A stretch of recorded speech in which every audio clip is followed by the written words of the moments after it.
আসসালামু আলাইকুম। প্রিয় ষষ্ঠ শ্রেণীর শিক্ষার্থীরা সবাই কেমন আছো? আশা করি তোমরা সবাই অনেক অনেক ভালো আছো। ফার্স্ট অফ অল তোমরা আমাকে কমেন্ট করে জানাবে যে তোমাদের পরীক্ষাগুলো কেমন হচ্ছে।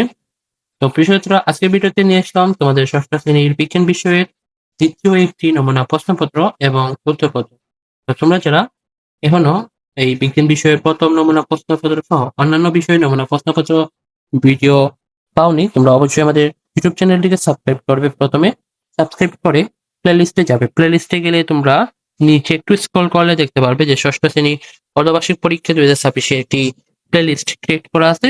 তো সেই প্লেলিস্টে ক্লিক করলে তোমরা সকল বিষয় নমুনা প্রশ্নপত্র এবং উত্তরপত্রের ভিডিও পেয়ে যাবে। আর যারা ফেসবুক থেকে দেখবে, তোমরা ফেসবুক পেজটিকে ফলো দিয়ে ভিডিও অপশনে গেলে কিন্তু পেয়ে যাবে।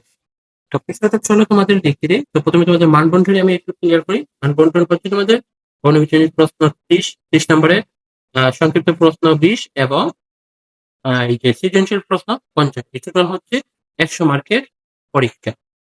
তো এখানে তোমাদের প্রথমে বর্ণবিজ্ঞানের প্রশ্ন দেওয়া হবে 30 টি, দেখতে পাচ্ছ। তো এখানে 1 নম্বর বর্ণবিজ্ঞানের প্রশ্ন বলছে যে আলোর সরলরৈখিক পথকে কি বলে। তো আমি জাস্ট অ্যান্সার বলে দিব এবং ভিডিও শেষ হয়ে যাবে। ভিডিওর মাঝে তোমাদের সকল নমুনা প্রশ্নপত্র উত্তরপত্র পিডিএফ তোমরা কিভাবে নিবে ফ্রিতে সেটা আমি দেখিয়ে দিই। তোমরা সম্পূর্ণ ভিডিওটি কন্টিনিউ করতে থাকো। এখানে 1 নম্বর প্রশ্নের সঠিক অ্যান্সার হবে ক, আলোক রশ্মি। 2 নম্বর প্রশ্নে বলছে যে সকল বস্তুর নিজস্ব আলো নেই, তাকে কি বলে।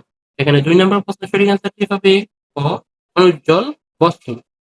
3 নম্বর প্রশ্নে বলছে সমতল দর্পণে কোনটি ঘটে। তো এখানে 3 নম্বর প্রশ্নের সঠিক অ্যান্সারটি হবে খ, প্রতিফলন।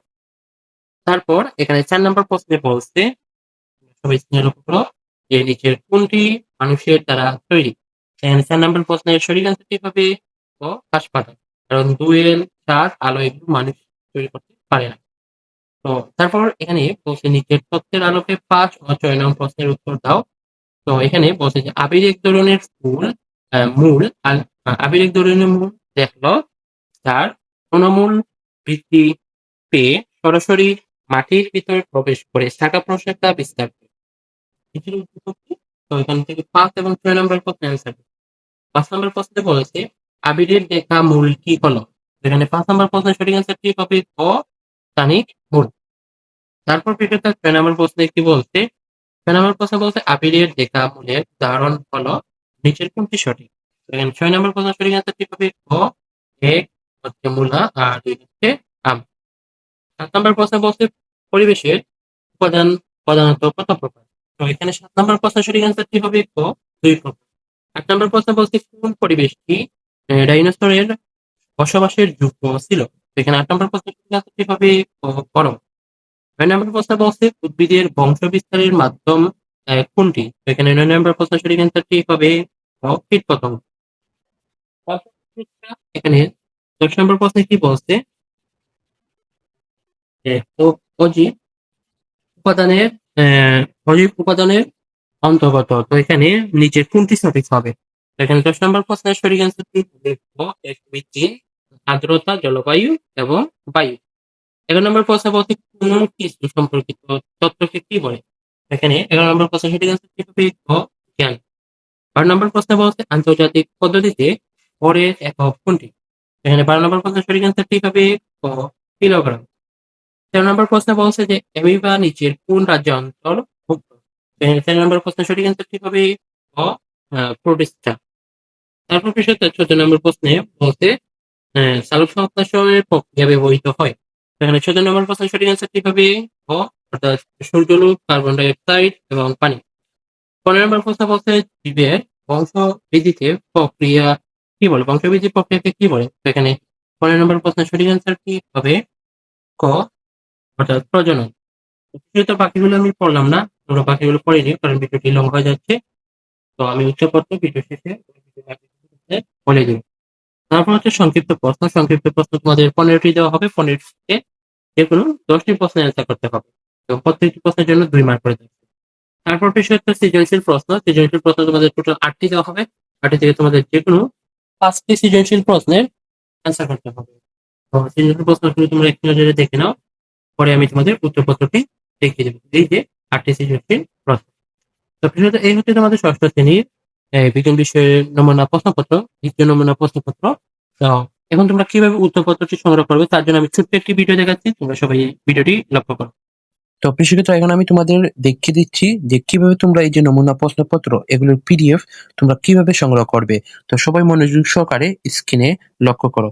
তো প্রথমে তোমরা যারা ইউটিউব থেকে দেখতেছো, তোমরা আমাদের যে ইউটিউব চ্যানেল সেটাকে সাবস্ক্রাইব করতে হবে। এই যে এখানে সাবস্ক্রাইব করবে। তারপর যারা ফেসবুক ব্যবহার করো তোমরা কি করবে, এই যে ফেসবুকে ফলো অপশন আছে, এই ফলো অপশনটি ফলো করতে হবে। অর্থাৎ আমাদের ইউটিউব চ্যানেলটিকে সাবস্ক্রাইব করতে হবে এবং ফেসবুক পেজটিকে ফলো করতে হবে। ফলো করে ২টা স্ক্রিনশট নিবে ইউটিউবের এবং ফেসবুকের। সেই স্ক্রিনশটটি আমাদের যে স্ক্রিনে একটি নাম্বার দেখতে পাচ্ছ, এই নাম্বারে হোয়াটসঅ্যাপে মেসেজ করতে হবে, অথবা আমাদের যে ইজি এডু ফেসবুক পেজ, সেই ফেসবুক পেজে তোমরা ইনবক্সে মেসেজ করবে। তাহলে আমি চেক করে তোমাদের যে একটি গ্রুপে তোমাদের এড করে নিব এবং সেই গ্রুপেই কিন্তু তোমরা সকল নমুনা প্রশ্নপত্র পিডিএফ ইত্যাদি পেয়ে যাবে। তো আমি যে প্রসেসটি বলেছি, তোমরা প্রথমে আমাদের ইউটিউব চ্যানেলটিকে সাবস্ক্রাইব করতে হবে, তারপর ফেসবুক পেজটিকে ফলো করতে হবে। তো যারা কিন্তু করবে না তারা কিন্তু পিডিএফ গুলো পাবে না। তোমরা অবশ্যই চ্যানেলটিকে সাবস্ক্রাইব করবে এবং ফেসবুক পেজটিকে ফলো করে স্ক্রিনশট নিবে। স্ক্রিনশটটি আমাদের ইনবক্সে দিবে। তাহলে আমি তোমাদের চেক করে একটি গ্রুপে এড করে দিব এবং সেই গ্রুপেই তোমরা কিন্তু সকল বিষয় নমুনা প্রশ্নপত্রের পিডিএফ ইত্যাদি পেয়ে যাবে। তো আশা করি সবাই প্রসেসটি বুঝতে পেরেছো। তো শিক্ষার্থীরা, চলো এখন তোমাদের উত্তরপত্রটি এক নজরে দেখিয়ে দিই। তো প্রথমে তোমাদের বনবিজনী প্রশ্নের উত্তরগুলো এখানে রেখেছি। এই যে ১ থেকে ৩০ পর্যন্ত দেওয়া আছে, তোমরা এগুলো পড়ে নিবে। তারপর হচ্ছে সংক্ষিপ্ত প্রশ্ন। সংক্ষিপ্ত প্রশ্নের যে প্রথম প্রশ্নটি ছিল যে বৈজ্ঞানিক প্রক্রিয়ার ধাপ গুলো লিখো। তো ১ নম্বর হচ্ছে যে সমস্যা নির্ধারণ, ২ নম্বর হচ্ছে জানা তথ্য সংগ্রহ, ৩ নম্বর হচ্ছে অনুমতি সিদ্ধান্ত, ৪ নম্বর হচ্ছে পরীক্ষণের পরিকল্পনা, ৫ নম্বর পরীক্ষণ, ৬ নম্বর হচ্ছে উপাত্ত বিশ্লেষণ ও সিদ্ধান্ত গ্রহণ এবং সর্বশেষ ৭ নম্বরে ফল প্রকাশ। এভাবে তোমাদের এখানে এই সংক্ষিপ্ত প্রশ্ন এখানে আবার দেখাই। তো এই যে ১৫টির অ্যান্সার কিন্তু এখানে সিরিয়াল আকারে দেওয়া আছে, তোমরা এগুলো পড়ে নিবে। তো এটা হচ্ছে ২ নাম্বার।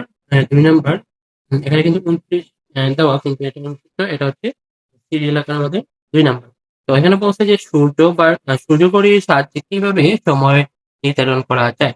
তো এখানে এর অ্যান্সার আমরা এভাবে লিখব যে সূর্যঘড়িতে সমতল ভূমিতে একটি দণ্ড খাড়াভাবে পুঁতে রাখা হয়, যার ছায়া অবস্থান দেখে সময় বোঝা যায়। দিন বেলা সূর্যের অবস্থান পরিবর্তনের সাথে সাথে এই দণ্ডের ছায়ার দৈর্ঘ্য ও দিকও পরিবর্তিত হয়। দণ্ডটির চারপাশে ঘড়ি কাঁটার মতো দাগ কেটে ছায়া সেই অবস্থান অনুযায়ী সময় নির্ধারণ করা হয়। যেমন দুপুরবেলা যখন সূর্য ঠিক মাথার উপরে থাকে তখন দণ্ডটির ছায়া সবসময় ছোট হয়। তো এইভাবে বিষয়টা তোমাদের বাকি সংশ্লিষ্ট প্রশ্নগুলো দেওয়া আছে, তোমরা এগুলো পড়ে নিবে। তারপর হচ্ছে সৃজনশীল প্রশ্নগুলো কিন্তু এখানে দেওয়া আছে সিরিয়াল আকারে, তোমরা বাকিগুলো পড়ে নিবে। আমি আর পড়লাম না কারণ ভিডিওটি লং হয়ে যাচ্ছে। তো প্রিয় ছাত্ররা, এই হচ্ছে তোমাদের ৬ষ্ঠ শ্রেণীর বিজ্ঞান বিষয় দ্বিতীয় নমুনা প্রশ্নপত্র। তো তোমরা যারা এখনো আমাদের চ্যানেলটিকে সাবস্ক্রাইব করোনি, সাবস্ক্রাইব করে দাও। যারা ফেসবুকে দেখছো, তোমরা ফেসবুক পেজটিকে ফলো দিয়ে রাখো। অন্যান্য বিষয়ে নমুনা প্রশ্নপত্র এভাবে তোমরা সবার আগে পেয়ে যাবে। তো প্রিয় ছাত্ররা, এই ছিল আজকের ভিডিও। সবাইকে নেক্সট ভিডিও দেখার আমন্ত্রণ জানিয়ে আজকের ভিডিও এখানে শেষ করছি। আল্লাহ হাফেজ।